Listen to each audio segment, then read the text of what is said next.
Imagine with me, you are with the children of Israel as they are approaching this promised land that God told them about. They were leaving captivity in Egypt. They had been under oppressive, fermentative slavery for so long, and they finally escape after God works wonders to make it happen. They've been through the wilderness, they've seen God do miracles there, and now they're standing at the edge. They send spies in to check out the land to see what they're preparing for. They send 12 men in. When they come back, 10 of those 12 say, it's amazing, everything that God promised. The other two, one of the guys pipes up and he says, hey, yeah, God, it's everything. Like, we need to go. Let's do it. But the other guys say, no. The other 10, they're like, we can't do that. We need to leave. We need to leave now. And the obvious question is why? And the reason that they give is this. They say the people of that land are stronger than us. My question is, Israel, people, when did it become about you? When in this whole process, this whole journey, has it ever been about your ability to get to that promised land? I seem to recall a time when God broke the shackles of Egypt off of you. I seem to recall a time when God sent the fire before you and the cloud before you to guide your way and keep you.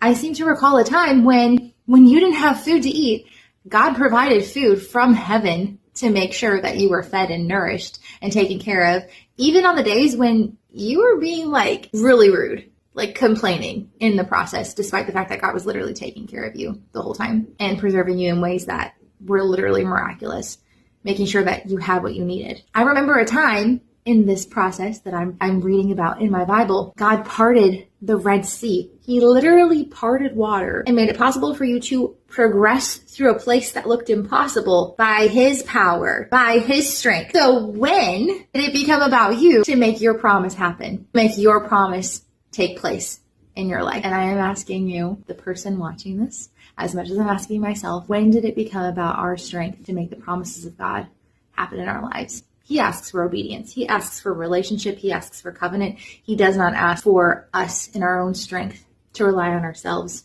to make it about us. If you're thinking about a promise lately, if you're thinking about what God has talked to you about and you're wondering how it's going to happen and it looks like it's impossible and you don't know how it could work out and you don't know how you could make it happen, you know why? Because it's about God and he's going to get the glory and he's going to be magnified and he's writing a story that's greater what you can imagine and greater than anything you could do in your strength. You really wouldn't want the results of your own strength anyway. So think about that. If you haven't followed already, make sure you do. And remember, Jesus loves you.